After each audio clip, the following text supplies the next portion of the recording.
ఇవాళ 6 ఎమ్మెల్యేలు మాత్రమే మిగిలి ఉన్నారు. 12 మంది అడ్డంగా అంగట్లో ఏ విధంగా అయితే అమ్ముడుపోతారో అట్లా బీఆర్ఎస్ కి అమ్ముడుపోవడం జరిగింది.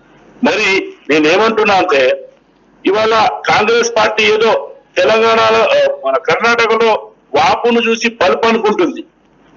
కర్ణాటకలో జరిగిన రాజకీయ పరిణామాలు వేరు.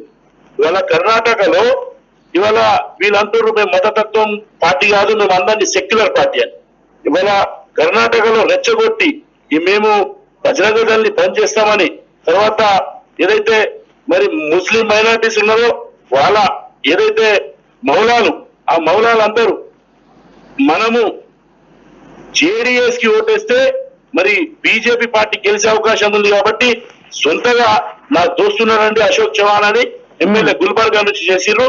ఆయన జేడీఎస్ పార్టీ జిల్లా అధ్యక్షుడు ఆయన ఖాన్ గారు ఆయనకు ఓటేని పరిస్థితి.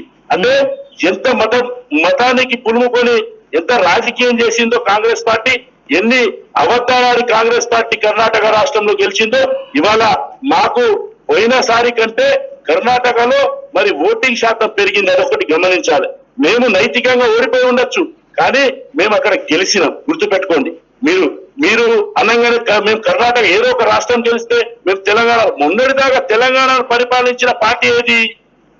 మొన్నటిదాకా 2014 కాంగ్రెస్ తెలంగాణ రాష్ట్రాన్ని పరిపాలించిన పార్టీ కాంగ్రెసే కదా.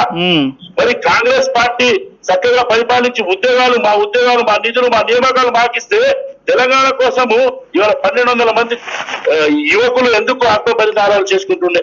నేను ఒకటే చెప్తున్నా, ఇవాళ తెలంగాణలో ఎంఐఎం మాకు వీళ్ళు కలిసి వస్తారు, మేము తెలంగాణలో రాష్ట్ర ప్రభుత్వాన్ని వీళ్ళు అసలు తెలంగాణ రాష్ట్రంలో మన వాళ్ళ ఎవరు రేవంత్ రెడ్డి గారు ఏమంటారు? ఓ పేపర్ లో స్టేట్మెంట్ ఇచ్చుకుంటా మా పార్టీలో టికెట్ కావాలంటే మేము బాండ్ పేపర్ల మీద అగ్రిమెంట్ల మీద సంతకాలు చేసి మరి మా పార్టీలో చేర్చుకుంటాము, మా పార్టీలో టికెట్లు ఇస్తామని చెప్పేసి అన్నారు. అంటే వేరే పార్టీలో పోకుండా మేము బాండ్ పేపర్ల మీద సంతకాలు పెట్టించి మరి మేము టికెట్లు ఇస్తాము, బీఫామ్లు ఇస్తామంటే ఎంత దిగజారు రాజకీయం. అంటే వీళ్ళ పార్టీలో ఉన్న అభ్యర్థులు వీళ్ళు అక్కడ అంటే వీళ్ళు నిలదొక్కుకోరు, మళ్ళీ వేరే పార్టీకి అమ్ముడు పోతారు అనే ఉద్దేశంగా మరి తెలంగాణ ప్రజలు ఎట్లా నమ్ముతారు? పార్టీ అధ్యక్షులే మరి ఎమ్మెల్యే క్యాండిడేట్లు వాళ్ళకు బీఫామ్లు ఇవ్వాలంటే నమ్మని పరిస్థితి తెలంగాణ రాష్ట్రంలో. మరి తెలంగాణ రాష్ట్రంలో 4 కోట్ల ఓటర్లు, మరి కాంగ్రెస్ పార్టీకి ఎన్ని బాండ్ పేపర్లు కావాలి, ఎన్ని సంతకాలు కావాలి? నేను ఒకటే అంటున్నా, గమ్మత్ కూర్చొని ఏంటంటే మేమైతే బీఆర్ఎస్ మీద మరి నిరంతరం పోరాటం చేస్తున్నారు మా రాష్ట్ర అధ్యక్షులు మేము భారతీయ జనతా పార్టీ. మరి మీరు కలిసి కట్టుగా రండి, ఓట్లను చీల్చకండి. మీరు అనవసరంగా మీకు మరి బూత్ కమిటీలు లేవు, మీకు మండల అధ్యక్షులు లేరు. అనవసరంగా మేము గెలుస్తాం, తెలంగాణ రాష్ట్రంలో మేము ఏర్పాటు చేస్తాం, అంతర్గత కుమ్ములాటలు ఉన్నాయి. మీరు ఏం చేస్తున్నారు?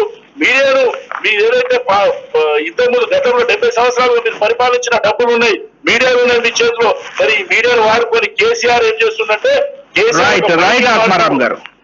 ఒక్క నిమిషం అవకాశం చెప్పండి. కేసీఆర్ ఒక మైండ్ గేమ్ ఆడుతుండు. ఏం మైండ్ గేమ్ ఆడుతుండు?